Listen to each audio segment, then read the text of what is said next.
friends of mine. Rabbits, that's right. Brer Rabbit, or the Cottontail, or wild bunnies, if you want to call them that. When I was a boy on the farm, I used to shoot rabbits, and also when I was a boy on the farm, I used to raise tame rabbits. Oh, everybody knows about rabbits. I guess you remember the nursery rhyme. Bye, baby bunting, father's gone a-hunting. Get a little rabbit skin to wrap his baby bunting in. The skin is good, of course. Fur is pretty. The only thing is it isn't very durable, but it is valuable in industry. Now the snows are disappearing and spring coming along, and in the spring a young man's fancy lightly turns to thoughts of love. Well, that goes for the rabbits too, and the rabbits are looking about for a home in which to raise their young. Usually it's done in holes in the ground. Around my neighborhood, the rabbits are a little lazy about digging their own underground homes. They just take up the abandoned homes of woodchucks or some other animals. But rabbits are good diggers when they apply themselves to it, as you can see right here. There's that chap using his front paws as a bulldozer. Incidentally, this digging under the roots of a tree is a good idea. It strengthens the roof of a ground home. The roots of the tree act as beams. There are always 2 and sometimes 3, 4, 5, 6, or 7 entrances and exits to a rabbit's underground home. Here we're looking at the living room, you might call it, the main chamber. There's a hole directly above. I would call that the bolt hole. That's where the rabbit could bolt out in a hurry if a weasel or some other enemy came after it.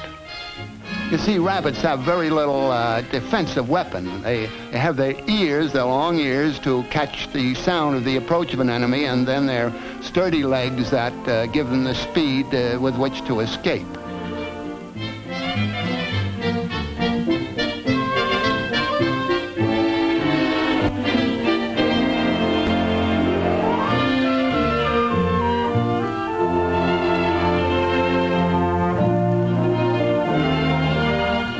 Now, from way back, rabbits have been domesticated for various reasons. First, because they make very fine pets. Second, because of their value for food and for their pelts, for the fur.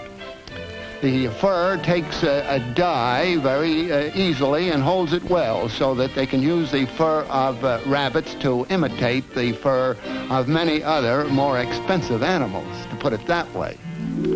So in this country and abroad, I would rather think more in Europe than in this country, there is a great trade in domesticated rabbits, for the 3 purposes that I mentioned. That is for fun and for the fur you get from them, and also for food. And here we have some of the domesticated rabbits. You will notice that they're considerably larger than the wild cottontail. They are vegetarians, of course, and here the young lady is gathering a meal for them.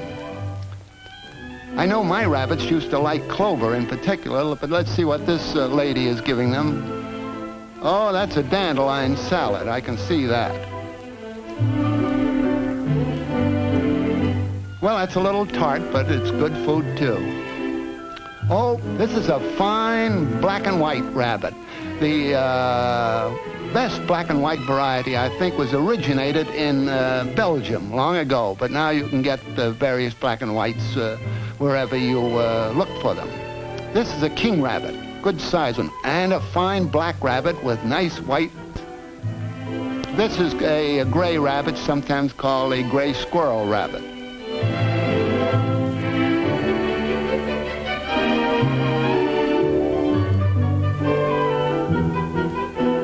And here is a silver rabbit.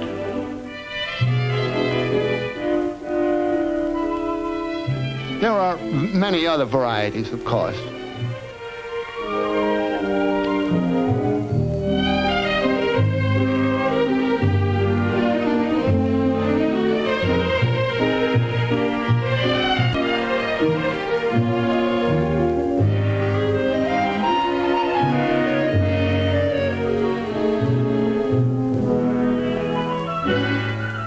Now those young on the right, you'll notice are very dark. That's their mother. But the young will lighten up as they grow older and get the same color pelt as the mother.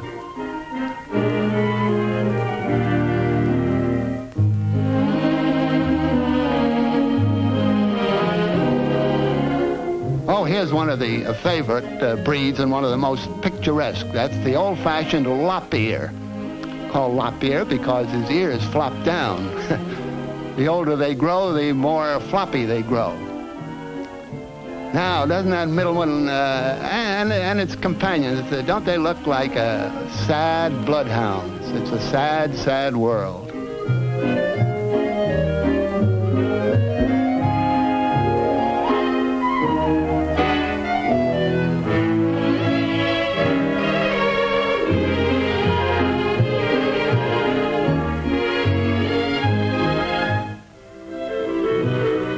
This kind is called the Blue Viennese. Oh, you can get them in all sizes and colors. Just shop around.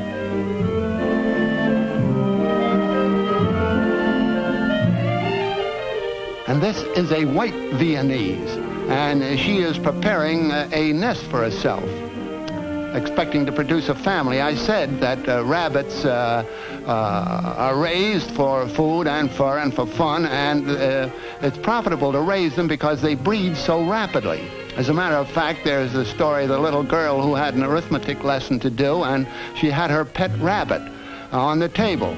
And she was tapping the rabbit, and when her mother asked what she was doing, she said she wanted her rabbit to do the arithmetic problem because she heard they multiplied so rapidly.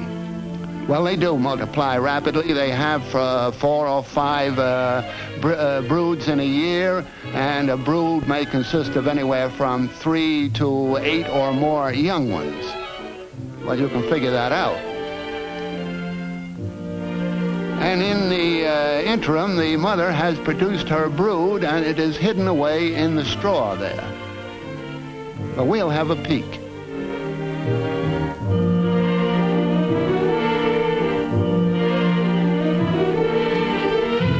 There they are. They don't look much like rabbits, do they? They're naked and blind, not a hair on their heads or anywhere else on their bodies.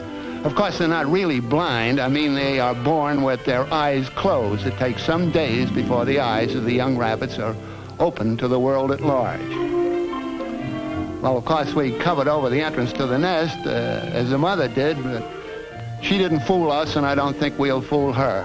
There are the young ones. Of course, they've grown a little bit. They've got some hair on them now. Of course, rabbits are mammals, and the young get the milk from their mother just the way a calf gets the milk from its mother, the cow.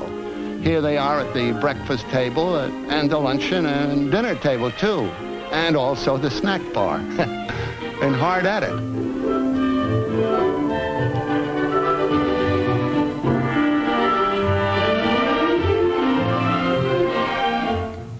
Now they're beginning to look more like the conventional bunny that we see in the pet shops.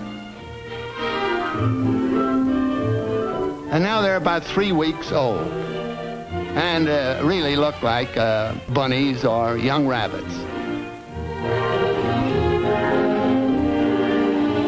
So whether they are raised for food, for fur, or for fun, rabbits are very easy to handle and profitable in many cases. You see, not only is the fur useful for imitating other fur because it takes a dye and holds it, but it's also used to produce felt hats in great quantities. I think there's a cute pair right here. I'll take them.